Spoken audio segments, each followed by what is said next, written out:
ज्योति जगा लो, होगा दूर अंधेरा।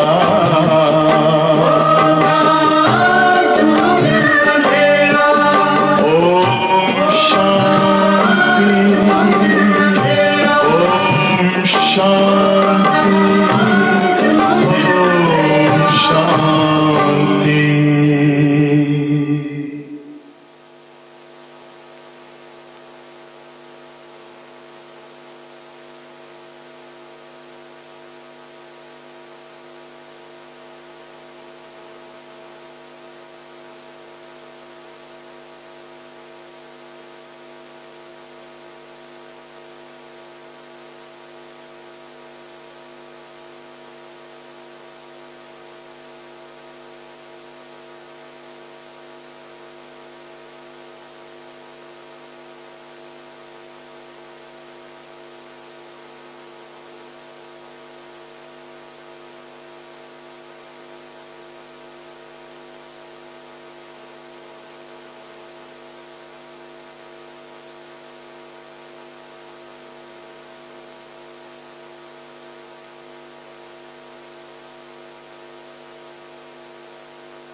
ओम शांति।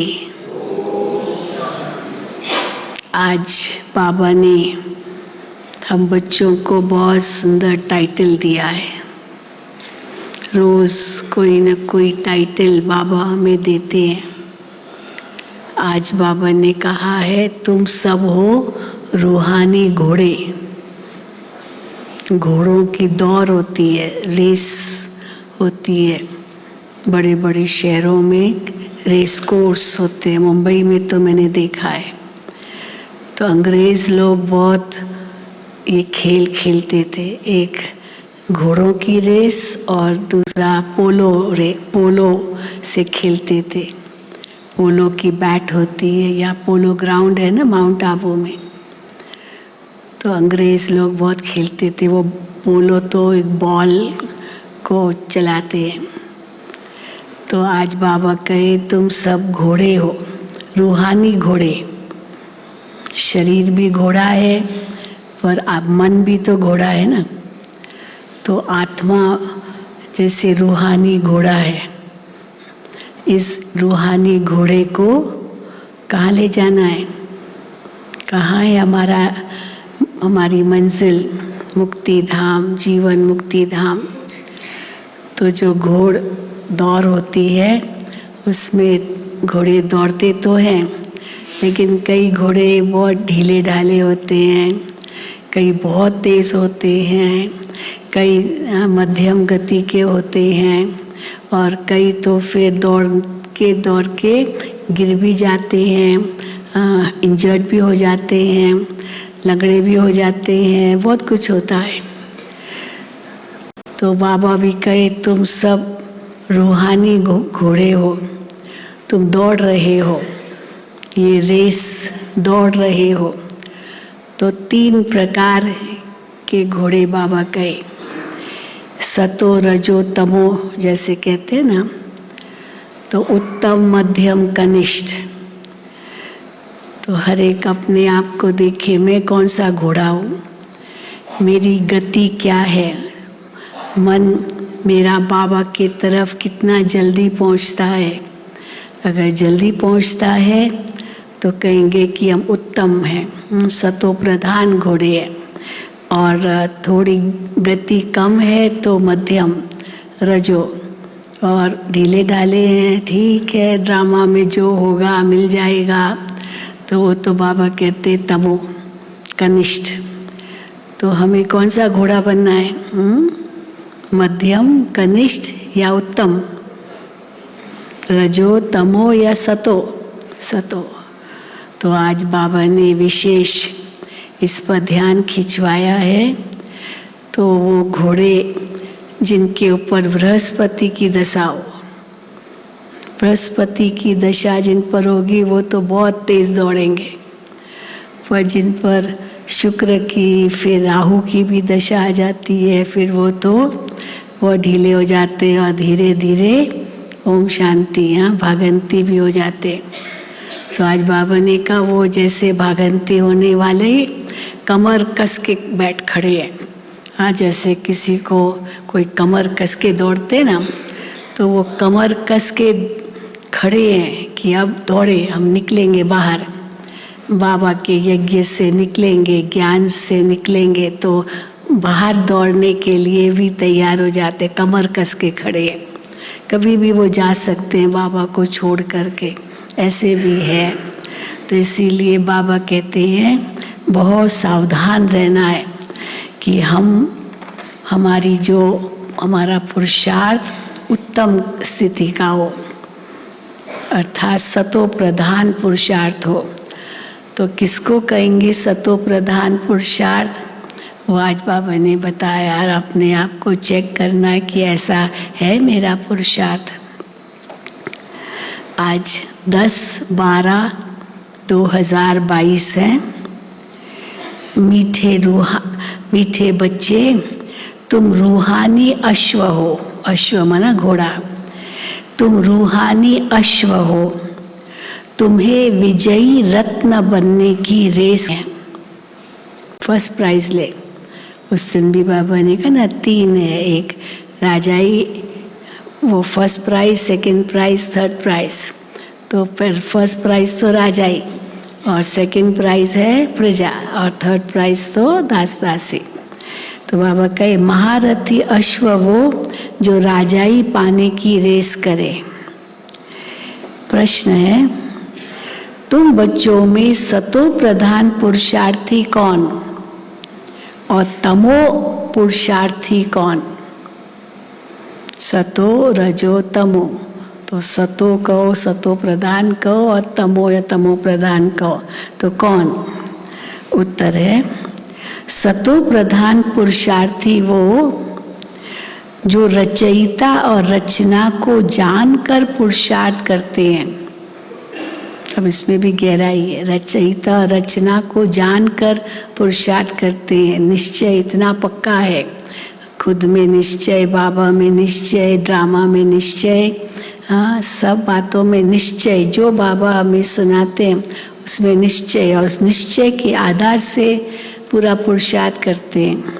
तो सतो प्रधान पुरुषार्थी वो है जो रचयिता और रचना को जानकर पुरुषार्थ करते हैं, जिनकी बुद्धि में सृष्टि के आदि मध्य अंत की नॉलेज घूमती रहती है, जिन्हें बाप की याद का शुद्ध अहंकार है। कौन मिला है हमें शुद्ध अहंकार? भगवान हमें मिला है। तो जिन्हें बाप की याद का शुद्ध अहंकार है। और तमो पुरुषार्थी वो जो कहते हैं कल्प पहले जैसा पुरुषार्थ किया होगा वैसा कर लेंगे। हाँ ठीक है, जो भी नसीब में मिलना होगा मिलेगा, जो कल पहले किया था वही करेंगे। तो वो तमो पुरुषार्थी वो जो कहते कल्प पहले जैसा पुरुषार्थ किया होगा वैसा कर लेंगे, जो मिलना होगा वो मिल जाएगा। गीत है, दुखियों पे कुछ रहम करो माँ बाप हमारे। हाँ, दुखियों पर कुछ रहम करो माँ बाप हमारे। ओम शांति। जब यहाँ बैठते हो बाबा के सामने तो जितना हो सके बाप की याद में रहना है। कल भी समझाया कि सारा कल्प तो तुम दे अभिमानी रहते हो। आत्मा का ज्ञान सत्युग त्रेता में है, लेकिन फिर भी परमात्मा का तो ज्ञान नहीं है, तो इसीलिए देही अभिमानी तो है, फिर भी कर्म तो देह में ही करते हैं। तो सारा कल्प तुम देह अभिमानी रहते हो। इस समय ही एक बार देही अभिमानी बनना पड़ता है। देह अभिमान छोड़ वापस चलना है। ये कपड़े अथवा तन बहुत पुराने हो गए हैं। ये देह का अशुद्ध अहंकार छोड़ना है। बाप को याद करना है। बाप को याद तो करते हैं, बाबा कहते हैं, बाबा कह रहे कि हाँ याद तो करते हैं, परंतु, हाँ बाबा को परंतु कहना पड़ता है, परंतु पता नहीं कि हमारा बाप कौन है। दुनिया में परमात्मा को याद करते हैं, लेकिन वो परमात्मा है कौन वो पता नहीं। कह देते हैं बाप सर्वव्यापी है, फिर तो पुकार भी न सके। किसको पुकारेंगे, वो तो है ही सर्वव्यापी। गाते तो है ना कि ओ गॉड फादर, गीत था ना, दुखियों पे रहम, कुछ रहम करो माँ बाप हमारे, तो है तो परमात्मा के लिए। तो कह देते हैं बाप सर्वव्यापी है, फिर तो पुकार भी न सके। गाते तो है ना कि ओ गॉड फादर, जब किसी को दुख होता है तो गॉड को याद करते हैं, बुद्धि ऊपर चली जाती है। अगर भक्त ही भगवान हो, सर्वव्यापी है, सब भगवान ही भगवान, तो फिर अगर भक्त ही भगवान हो, फिर तो भगवान को याद करने की दरकार ही न पड़े। न ऐसा कहना पड़े कि हे भगवान हम दुखी कंगाल हैं। भक्ति मार्ग में है दुख, इसलिए भगवान को याद करते हैं। मैं बच्चों को सुख देकर जाता हूँ, तो उस सुख को भी सभी याद करते हैं। सुख मांगते हैं भगवान से, तो ज़रूर सुख कभी देकर गया हूँ और वो सुख याद है जो भगवान ने दिया, इसीलिए अभी दुखी है तो फिर मांगते हैं। मैं बच्चों को सुख देकर जाता हूँ, तो उस सुख को सभी याद करते हैं। अविनाशी बाप अविनाशी सुख दे जाते हैं। अब तुम बच्चों का तीसरा नेत्र ज्ञान का खुला है। सबका तीसरा नेत्र खुल गया है ना, खुले नेत्र से बैठे हैं, बाबा को याद कर रहे हैं। तो बाबा कहे अब तुम बच्चों का तीसरा नेत्र ज्ञान का खुला है, जिससे बाप रचयिता और उसकी रचना के आदि मध्य अंत को अच्छी रीति जान चुके हो। कल जो घर में गीता पढ़ते थे, लौकिक में घरों में गीता पढ़ते थे ना, बाबा भी तो लौकिक में जब थे तो घर में रोज सुबह नहा धो के पहले गीता पढ़ते थे। ट्रेन में भी सफ़र करना होता था तो भी ट्रेन में भी सवेरे सवेरे नहा धो करके पहले गीता का पाठ करते थे, फिर और कोई काम। तो बाबा कहे कल जो घर में गीता पढ़ते थे, उस गीता से रचयिता और रचना का नॉलेज तो नहीं मिलना था। हाँ, कल जो घर में गीता पढ़ते थे, उस गीता से रचयिता और रचना का नॉलेज नहीं मिलता था, और ही रचना को भूल गए। रचना को भूल गए, रचयिता को भी भूल गए ना। शिव बाबा के बदले श्री कृष्ण का नाम डाल दिया, और ही रचना को भूल गए। रचयिता को भी भूले तो रचना को भी भूले, दोनों को भूल गए। बाप तीसरा नेत्र ज्ञान का देकर समझाते हैं, राजयोग सिखलाते हैं, जिससे तुम स्वर्ग के मालिक बनेंगे। गीता पढ़ने से कोई स्वर्ग की याद नहीं आ सकती है।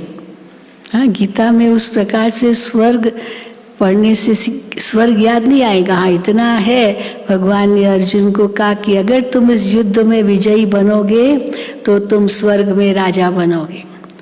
तो वो कहे हमको ऐसा स्वर्ग चाहिए ही नहीं, मैं स्वर्ग का राजा बनूं इन सबको मार करके, तो मुझे तो ऐसा करना ही नहीं ना, मुझे स्वर्ग की राजा ही चाहिए।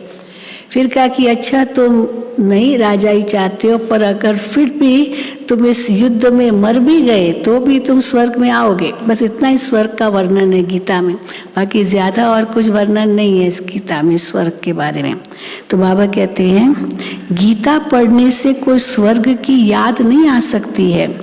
कितने लेक्चर करते हैं पर कहीं भी स्वर्ग का वर्णन नहीं करते हैं, कर्म पर जोर देते हैं, पर उससे स्वर्ग की राजाई मिलेगी यहाँ ये तो कोई भी नहीं कहते। तो बाबा कहते कितने लेक्चर करते हैं, अब तुम बाप से डायरेक्ट सुनते हो तो रात दिन का फर्क फील होता है कि अब तक हम क्या सुनते आए और बाबा क्या सुनाते, तो रात दिन का फर्क फील होता है। उसमें तो रचयिता और रचना कोई भूल जाते हैं। अभी बाबा ने रचयिता और रचना का राज बैठ समझाया है और बरोबर पुरुषार्थ भी करते हैं वर्षा लेने का। फिर किसका पुरुषार्थ सतो प्रधान, किसका रजो, किसका तमो होता है पुरुषार्थ। उत्तम मध्यम कनिष्ठ पुरुषार्थी हैं। बच्चे जानते हैं हमारे पुरुषार्थ से इतनी ऊंच प्रारब्ध बनेगी तो क्यों नहीं ऐसा पुरुषार्थ करना चाहिए। खुद भी समझते हैं कि अभी हम अच्छा पुरुषार्थ करेंगे तो कल्प कल्प ऐसा ही हमारा पुरुषार्थ होगा। अगर नहीं करते हैं तो समझ में आता है कि कल्प पहले भी उसने पुरुषार्थ नहीं किया है तो पदभ्रष्ट हो जाएगा, सीधी बात। अश्व दौड़ते हैं ना, रेस में घोड़े दौड़ होती है, कहते हैं कि फलाने ने विन किया, नंबर आते हैं ना घोड़ों की भी, रेस में पहला नंबर कौन। यहाँ भी नंबर वार है। कोई तो ऐसे भी हैं जो कहते हैं हम जास्ती कुछ समझना नहीं चाहते, हम जास्ती नहीं ये ज्ञान समझना चाहते हैं और न समझ सकते हैं न किसी को समझाएंगे।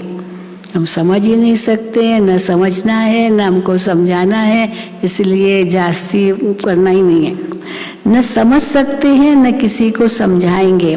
तो उन्हों के लिए अच्छा, अगर ऐसे कोई कहते हैं मैं समझ नहीं सकता न किसको समझा सकता हूँ, पूरा समझना भी नहीं चाहता हूँ, सारा ज्ञान तो बहुत है, तो उनके लिए फिर बाबा सहज करके देते। अच्छा, उन्हों के लिए फिर सहज युक्ति है, अच्छा सिर्फ बाबा को याद करो बस, और कुछ नहीं कर सकते हो तो बाबा को याद करना है। याद करना सीखेंगे कि वो भी नहीं करेंगे। मैं नहीं कर सकता हूँ, ज्ञान इतना नहीं समझ में आता है, न किसी को समझा सकता हूँ, न समझना भी चाहता हूँ। अच्छा वो छोड़ो, तो बाबा को याद तो कर सकते हो ना, कि वो भी नहीं करना है। तो बाबा कहे याद करना सीखेंगे कि वो भी नहीं। बेहद का बाप जिसको तुम भक्ति मार्ग में याद करते हो, वो बाप अब सम्मुख ब्रह्मा के तन से कहते हैं मुझे याद करो। बाबा ने रचना का राज भी समझाया है। शिव बाबा तो सभी आत्माओं का बाप है। कोई भी आत्मा को प्रजापिता नहीं कहेंगे ऐसे, केवल जिस तन में शिव बाबा प्रवेश करते हैं वही प्रजापिता है। भले लौकिक पिता कितने भी है तो सब बच्चे पैदा करते, लेकिन प्रजापिता, सारी प्रजा का पिता, रचयिता, वो तो वही कहलाएगा जिनके तन में शिव बाबा प्रवेश करते हैं। तो कोई भी आत्मा को तो प्रजापिता नहीं कहेंगे। बाकी आत्माएं तो अनादि है। प्रजापिता ब्रह्मा रचयिता है। किसका क्या रचता है? मुख वंशावली। शिव बाबा उनके मुख से ज्ञान देते हैं और मुख वंशावली रचे जाते हैं। तो प्रजापिता ब्रह्मा रचता है मुख वंशावली। हम आत्माएं तो है शिव बाबा की अनादि संतान, वो तो है ही है। कोई शिव बाबा हमें रचते नहीं है, आत्माओं को नहीं रचते हैं, वो तो अनादि संतान है। कहते हैं तुम मेरे तो हो ही, अनादि हो ही बच्चे, जितने हो उतने ही हो। जितनी आत्माएं सृष्टि पर है उतनी ही, ऐसे नहीं कि कोई नई पैदा होती है कोई आत्माएं, तो जितने हो उतने ही हो। कम जास्ती आत्माएं कभी भी हो नहीं सकती, ये आत्माओं की संख्या कम हो जाए या बढ़ जाए, नहीं, जितनी है उतनी रहेगी। उन्हों का ही बेहद ड्रामा में पार्ट है। हाँ, क्योंकि अनादि अविनाशी है, तो जो अनादि अविनाशी है वो घटेगी बढ़ेगी थोड़ी, उतनी रहेगी। तो उन्हों का ही बेहद ड्रामा में पार्ट है। ये अनादि बना बनाया खेल है। बाप कहते हैं मैं आता हूँ जरूर एक सत धर्म स्थापन करने और अनेक धर्मों का विनाश कराने। सत धर्म स्थापन करने और अनेक धर्मों का विनाश कराने। जो सत धर्म प्राय लोप हो गया है वो अभी स्थापन हो रहा है। कौन सा है सत धर्म? आदि सनातन देवी देवता धर्म, जो कि केवल यादगारें हैं, मूर्तियां हैं, चित्र हैं, परंतु वो धर्म अभी नहीं है। तो वो मैं फिर से स्थापन कर रहा हूँ। के कोने कोने में है तो सबको एकत्रित करते, और वो आते तो के कोने कोने में है तो सबको एकत्रित करते, और वो आते तो केवल एक धर्म की स्थापना करते, न राजा ही स्थापन करते न कोई परिवार स्थापन करते। वो तो नई नई आत्माएं सृष्टि मंच पर आती है उनके धर्म की, और फिर वृद्धि होती है। तो बाबा कहते हैं जैसे क्रिश्चियन धर्म क्राइस्ट ने स्थापन किया, वैसे आदि सनातन सत धर्म सत बाप ने स्थापन किया है। सच खंड स्थापन करने वाला सच्चा बाबा है। तुम ब्राह्मण बच्चे ही जानते हो कि बरोबर बाप आया हुआ है। बाबा समझाते हैं कि अब ड्रामा पूरा होता है, तो अब पुराना कपड़ा छोड़ना है।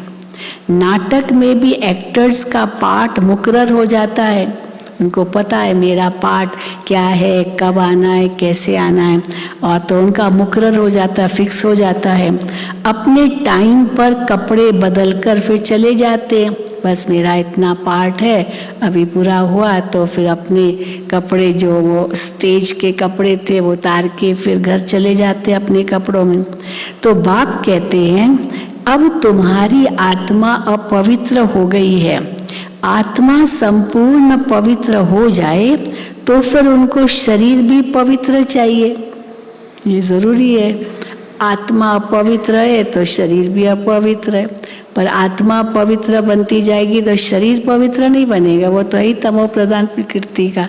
तो आत्मा जब पवित्र बन जाए तो इस अपवित्र शरीर में रह नहीं सकती, उसको फिर जाना होगा। तो बाबा कहते हैं उनको फिर शरीर भी पवित्र चाहिए। इस शरीर में रहते आत्मा को पवित्र बनाना है।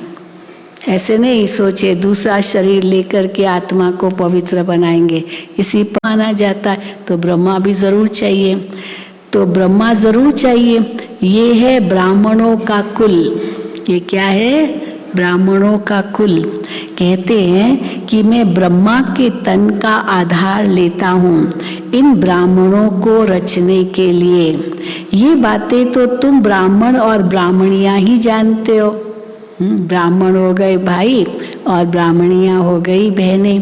तो बाबा कहते हैं ये तो ब्रह्मा बाबा भी तो ब्राह्मण है ना। ब्रह्मा बाबा को ही ब्राह्मण कहेंगे और मम्मा को क्या कहेंगे? ब्राह्मणी कहेंगे। हाँ, तो बाबा कहते हैं ये बातें तो तुम ब्राह्मण और ब्राह्मणियाँ ही जानते हो। ये है संगम युग की रचना। कितने गुह्य राज हैं। शुरू में बाबा इतने गुह्य राज समझाते थे क्या?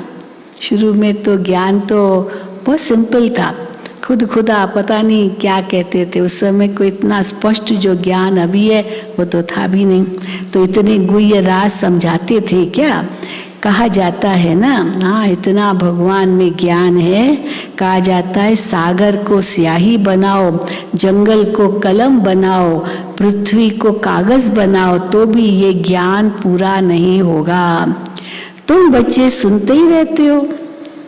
ये गुह्य बातें भी धारण उन्हों को होगी जिन्हों का पढ़ाई में अटेंशन है। उनको ये गुह्य, इन बिटवीन लाइंस कहते हैं इंग्लिश में।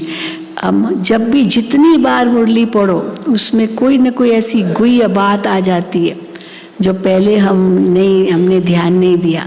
तो इसीलिए बाबा कहते हैं तुम बच्चे सुनते ही रहते हो। ये गुह्य बातें भी धारण उन्हों को होगी जिन्हों का पढ़ाई में अटेंशन है। एक एक सेंटेंस में कितनी गुह्यता है, तो उनका अटेंशन होगा, बार बार रिवाइज करेंगे तब वो गुह्यता समझ में आएगी। तो जिन्हों का पढ़ाई में अटेंशन है, बाप से वर्षा लेने के लिए, अब बाबा देखो कई तो ये ज्ञान समझते नहीं है, तो बस उनको वो दुनिया आकर्षित करती है। तो क्या कहते हैं, तो वो क्या करते हैं, बाप से वर्षा लेने के लिए कमर कसकर खड़े हैं।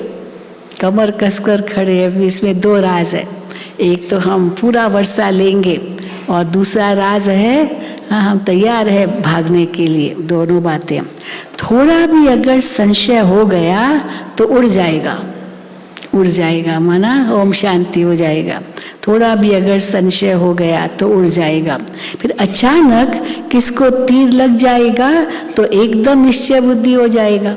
जैसे भी है, थोड़ा सुस्त बन जाएगा, फिर एकदम निश्चय बुद्धि हुआ, फिर बाबा कहते हैं निश्चय बुद्धि हो जाएगा, फिर दौड़ेगा। और कोई तो फिर पुरानी दुनिया में दौड़ के चले जाते हैं। तो बाबा का इनका राज को समझना होगा।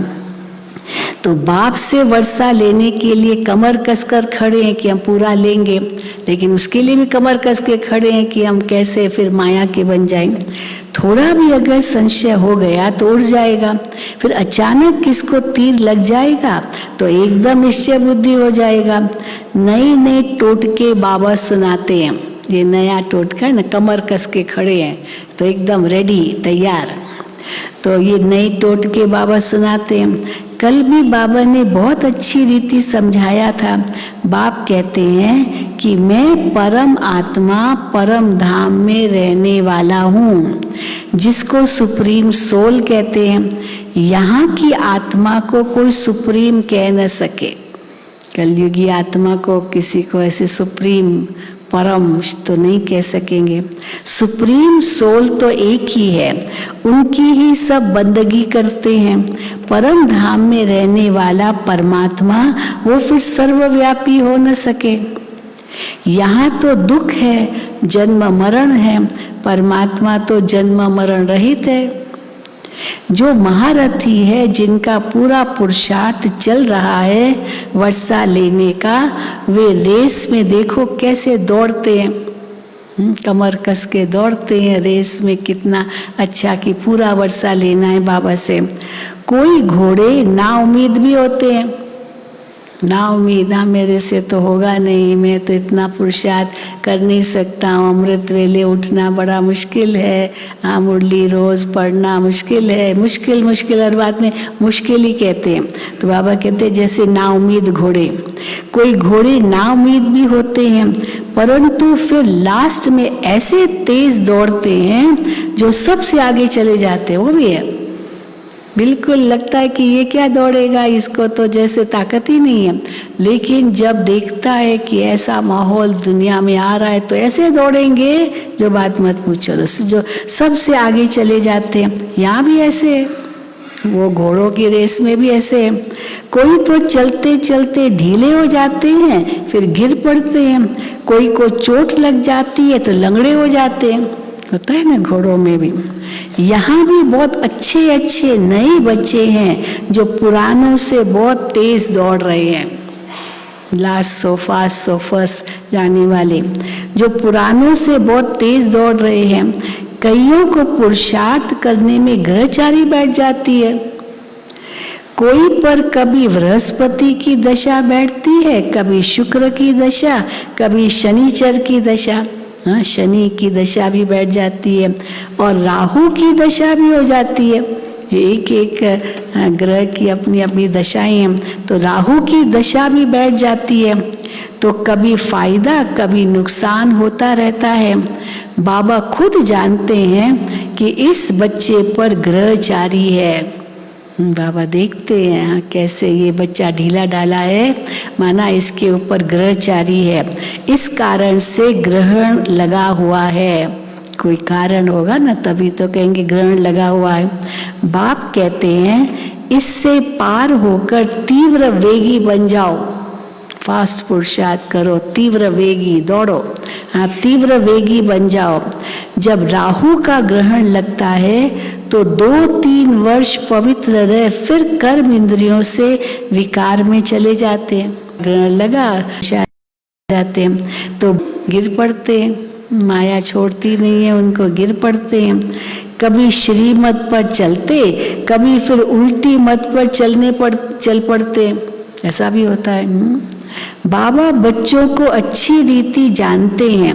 बाबा को कहते हैं कि बाबा हमारी अब रेस चल रही है। बाबा कहते हैं खबरदार रहना, रेस चल रही है अच्छी बात है, पर खबरदार रहना, क्योंकि रेस हॉर्स यानी घोड़ों की जो दौड़, ये घोड़ों की दौड़ चल रही है ना, तो रेस हॉर्स है, वहाँ सब रेस में दौड़ रहे हो, इसीलिए खबरदार रहना।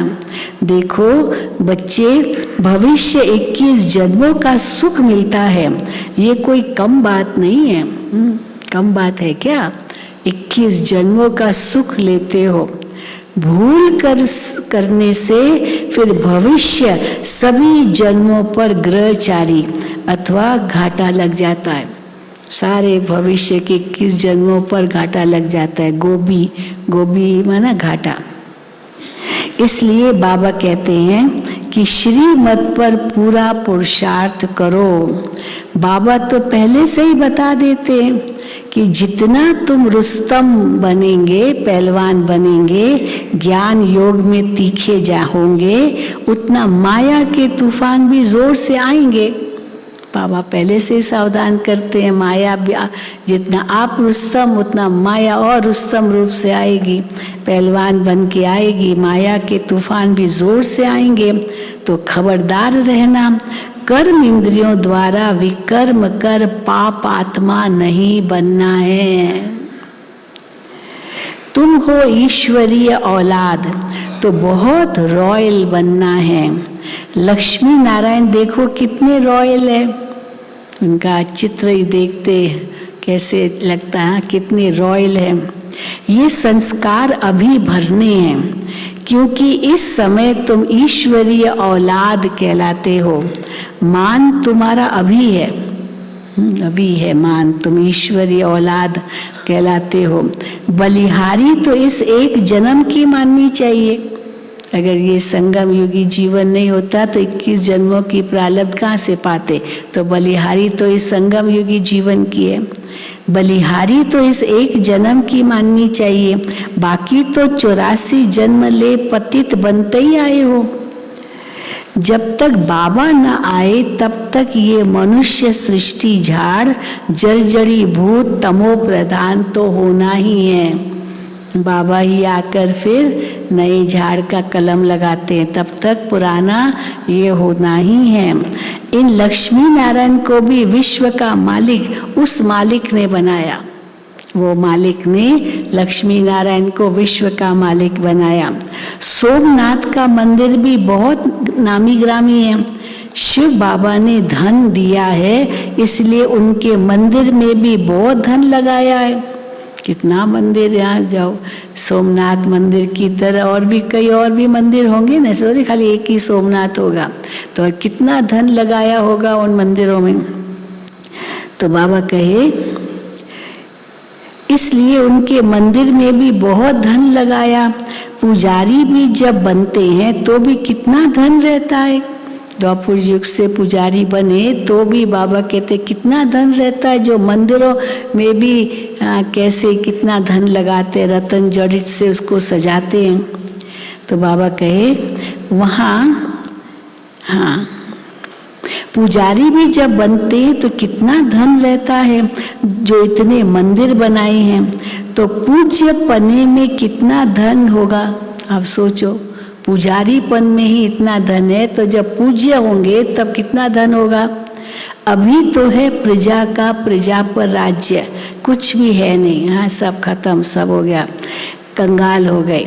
ब्रह्मा की रात है ना, फिर ब्रह्मा का दिन होता है तो स्वर्ग बन जाएगा, हीरे जवाहरातों के महल बन जाएंगे। भला इतना सोना आएगा कहाँ से? कहीं पूछते ना, स्वर्ग आ जाएगा, ऐसे कितना सोना एकदम से कहाँ से आ जाएगा? तो बाबा कहते वहाँ सोना तो मिट्टी मिसल होता है, सागर से आएगा, हाँ पहाड़ों से आएगा, बहुत तरीके न सोना आने के, ऐसे ही आते हैं ना। तो बाबा कहे वहाँ सोना तो मिट्टी मिसल होता है। दिखलाते हैं कि पहाड़ों में गरमाइश होती है तो फटते हैं, हाँ फिर खानियों से ही सोना निकलता है ना। हमने देखा वहाँ पर कोलार गोल्ड फील्ड है नीचे कर्नाटक में, हम गए थे देखने के लिए कोलार गोल्ड फील्ड। तो वो नीचे इतना नीचे, अभी तो खाली हो गया है, अभी तो है ही नहीं सोना उसमें अब, लेकिन वो थोड़ा थोड़ा उन्होंने रख दिया, फिर दिखाते कि देखो ऐसे सोना होता है, ये पत्थरों के अंदर पहाड़ों के बीच में। वहाँ भी बहुत है, ये कौन ना कहाँ साउथ अफ्रीका में सोना बहुत था, तो वहाँ भी ऐसे खानियाँ इतनी थी, पहाड़ों में से सोना निकालते थे। तो बाबा कहते हैं खानियों से ही सोना निकलता है ना, सोने की ईंटें बनाते होंगे, जैसे माया मच्छंदर के खेल में दिखाते हैं। तो उसने सूक्ष्म वतन में सोने की ईंटें देखी, समझा ले जाएं। ये अरेबियन स्टोरीज होती है, बचपन में हम पढ़ा करते थे, वो कैसे ध्यान में वो गए और कैसे वहाँ देखा सोने की ईंटें, सोना ही सोना, तो सोचा ये सोना नीचे ले जाएं, और ध्यान से नीचे उतरे तो सोना वोना तो कुछ है ही नहीं। तो बाबा कहते हैं तो ये भी जैसे माया मच्छंदर के खेल में दिखाते हैं, तो उसने सूक्ष्म वतन में सोने की ईंटें देखी, समझा ले जाएंगे, आंख खोली तो कुछ नहीं देखा। यहाँ भी बच्चे दिव्य दृष्टि में सोने के महल देखकर आते हैं। जाती थी जो बहनें ध्यान में जाती थी, स्वर्ग देखती थी ना, सोने के महल देखती थी। बच्चों ने गीत तो सुना, दुखियों पे कुछ रहम करो माँ बाप हमारे, तो बाप का नाम ही है ब्लिसफुल, ब्लेसिंग देने वाला, तो ब्लिसफुल बाबा कहते हैं। ऐसे नहीं कि वो सभी में विराजमान है, माया ने बुद्धि को बिल्कुल ही ताला लगा दिया है। बाप कहते हैं कि मेरे सिवाय ये ताला कोई खोल नहीं सकता है, सबकी बुद्धि को ताला लग गया है, शिव बाबा के सिवाय ये ताला खोल नहीं सकता। बाबा कई बार कहते हैं गॉडरेज का ताला, गॉडरेज का जो ताला होता है बहुत मजबूत होता है, उसकी चाबी और कोई चाबी से खुलेगा नहीं, केवल उसकी चाबी चाहिए। तो बाबा गॉडरेज को बहुत याद करते हैं, और गॉडरेज वाला यहाँ आया था, उसको बताया था भगवान गॉडरेज को कितना याद करते हैं कि गॉड ही वो ताला खोल सकता है। तो सचमुच गॉडरेज का ताला वो उसकी जो ओरिजिनल चाबी है वही लगती है, और कोई ऐसी चाबी नहीं लगेगी।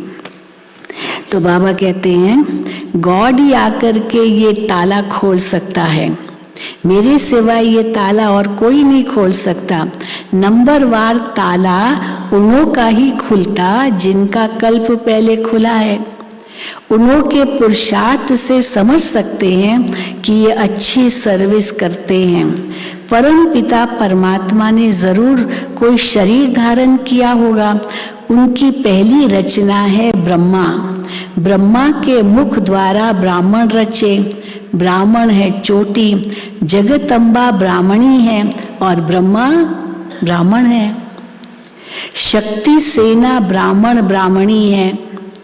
तो बाप कहते हैं मैं ही नॉलेजफुल हूँ, मेरा भी ड्रामा में पार्ट है, मैं ही आकर के तुमको रचयिता रचना का राज समझाता हूँ।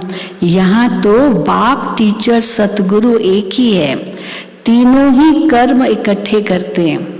बाप, टीचर, सतगुरु तीनों का जो अलग अलग कर्म है वो तीनों ही शिव बाबा इकट्ठे करते हैं, एक साथ करते हैं। सतगुरु साथ भी ले जाएंगे, ये गारंटी है। बाप बन के वर्षा देते, टीचर बन के पढ़ाते हैं, सतगुरु बन के गारंटी करते हैं मैं साथ ले जाऊंगा।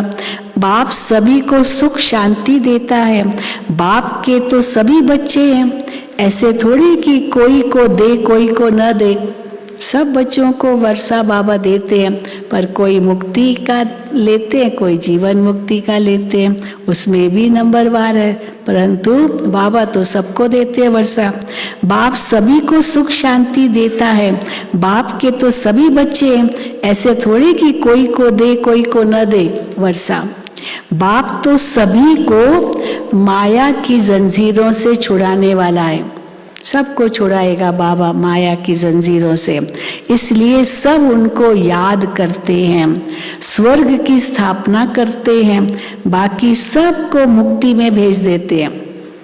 स्वर्ग की में जाने वाले पुरुषार्थ यहाँ करते, जो नहीं करेंगे उनको सजाएं खिला के कहेंगे जाओ मुक्ति में सो जाओ। ये तो बाप का ही काम है। अच्छा मीठे मीठे सिकील दे बच्चों प्रति मात पिता बाप दादा का याद प्यार और गुड मॉर्निंग। रूहानी बाप की रूहानी बच्चों को नमस्ते। हम रूहानी बच्चों की रूहानी बाप दादा को याद प्यार गुड मॉर्निंग और नमस्ते। धारणा के लिए मुख्य सार, कोई भी विकर्म इन कर्म इंद्रियों द्वारा नहीं करना है। कोई भी विकर्म इन कर्म इंद्रियों द्वारा नहीं करना है। संस्कारों को रॉयल बनाना है, माया के तूफानों से डरना नहीं है, ज्ञान योग में तीखा बनना है। क्या क्या करना है बाबा हर मुरली में सुनाते हैं। कोई भी विकर्म इन कर्म इंद्रियों द्वारा नहीं करना है, संस्कारों को रॉयल बनाना है, माया के तूफानों से डरना नहीं है, ज्ञान योग में तीखा बनना है। दूसरा, श्रीमत पर कोई भी ग्रहचारी को पार कर तीव्र वेगी बनना है। तीव्र वेगी, यहाँ फास्ट जाना है। श्रीमत पर कोई भी ग्रहचारी को पार कर तीव्र वेगी बनना है, उल्टी मत पर नहीं चलना है। खबरदार रहे, याद की रेस करनी है। वरदान, हर कर्म योग युक्त युक्ति युक्त करने वाले कर्म योगी सो निरंतर योगी भव। हर कर्म योग युक्त युक्ति युक्त करने वाले कर्म योगी सो निरंतर योगी भव। कर्म योगी आत्मा का हर कर्म योग युक्त युक्ति युक्त होगा। कर्म योगी आत्मा का हर कर्म योग युक्त युक्ति युक्त होगा। अगर साधारण या व्यर्थ कर्म हो जाता है तो भी निरंतर योगी नहीं कहेंगे। निरंतर योग अर्थात याद का आधार है प्यार। निरंतर बाबा से प्यार तो निरंतर याद, तो निरंतर योग अर्थात याद का आधार है प्यार। जो प्यारा लगता है वो स्वतः याद रहता है। प्यार वाली चीज अपनी ओर आकर्षित करती है। तो हर सेकंड, हर संकल्प, हर बोल सदा श्रेष्ठ हो और एक बाप से दिल का प्यार हो, तब कहेंगे कर्म योगी सो निरंतर योगी। स्लोगन, मेहनत से छूटना है तो मोहब्बत के झूले में झूलते रहो। मोहब्बत है झूला और मेहनत है जैसे क्या कहेंगे बेड़ियाँ। तो मेहनत से छूटना है तो मोहब्बत के झूले में झूलते रहो। अच्छा, ओम शांति, ओम शांति, ओम शांति। आज 10 तारीख है, आज से डबल विदेशी भी आना शुरू करेंगे और नीचे भी सेवाधारी शुरू हो जाएंगे आना। 16 तारीख को बाप दादा का प्रोग्राम है। चलो, ओम शांति।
सावन सुखों